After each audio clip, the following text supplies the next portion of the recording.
విషయం. Okay. So వాళ్ళు కొంచెం ఫాస్ట్గా ఉన్నారు. వితిన్ 1 వీక్ 10 డేస్లో దీనికి ఒక సమగ్రమైన ఒక విధి విధానాలను అయితే తీసుకురావాలనే ఒక దీంతో ఉన్నారు. యుద్ధ ప్రాతిపదికన ఈ సమస్య సాల్వ్ చేయాలి అని.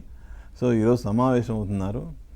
సో 2-3 సమావేశాల తర్వాత దీనికి సంబంధించి అసలు ఏంటి ఓకే వాళ్ళ అభిప్రాయాలు చెప్తారు. ప్రొడ్యూసర్స్ అభిప్రాయాలు, డిస్ట్రిబ్యూటర్ల అభిప్రాయాలు, ఎగ్జిబిటర్స్ అభిప్రాయాలు క్రోడీకరించుకొని అసలు ఏదైతే బాగుంటుంది, ఎలాంటి పర్సంటేజ్ విధానం అనేది కన్ఫర్మ్ డెఫినెట్గా అన్ని చోట్ల ఇండియా మొత్తంలో అమల్లో ఉంది, అదర్ స్టేట్స్లో అమల్లో ఉంది.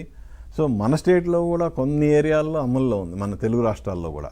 రాయలసీమలో అయితే ఆల్మోస్ట్ ఆల్ అన్ని దాదాపు పర్సంటేజ్ మీద ఆడుతున్నారు. సో మిగతా అన్ని ఇంక్లూడింగ్ హైదరాబాద్ టౌన్తో సహా అన్ని పర్సంటేజ్ మీద ఆడాలనే ఒక నిర్ణయానికైతే వచ్చారు. అయితే ఏ టౌన్లో ఎలా చేస్తే బాగుంటుంది, ఎంత పర్సంటేజ్ అప్లై చేస్తే బాగుంటుంది,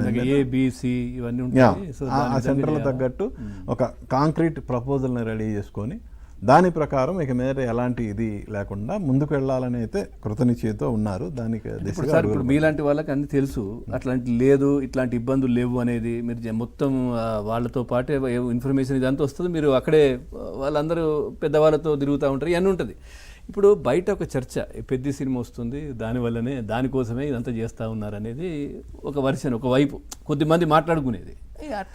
అది అంత లేదు కదా, అస్సలు అది స్పెక్యులేషన్ లేదు, అది ఎట్టి పరిస్థితుల్లో కాదు.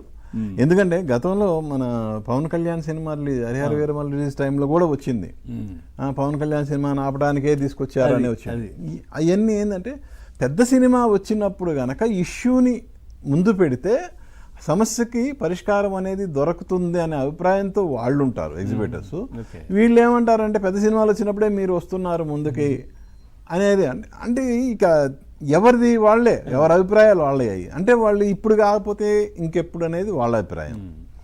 అలా ఎవరికి వాళ్ళు చెప్తారు. బయట మాత్రం ఫోకస్ అయ్యేది ఏంటంటే పెద్ద సినిమా వస్తుంది కాబట్టి ఇలా చేస్తారు, అవుతుంది. అందుకే మీరు క్లారిటీ, మీకు ఐడియా ఉంటుంది కాబట్టి.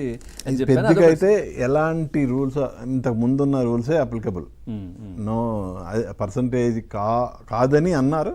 బట్ ఒకవేళ పెద్ద కూడా పర్సంటేజ్ విధానం అమలు చేసి ఈ స్టేట్స్, ఈ సెంటర్స్లో ఇలా అంటే దానికి కూడా అప్లై అవ్వచ్చు. సరే, గవర్నమెంట్ కూడా ఏదో జీవో ఇప్పుడు ఏదో ఇచ్చింది కదా సార్, అది ఏమిచ్చిందో ఇంప్లిమెంట్, దీనికి ఏమైనా ఇచ్చిందా? ఆ రేట్లకు సంబంధించి ఇదంతా నిన్న కూడా చర్చకు వచ్చినట్టుంది.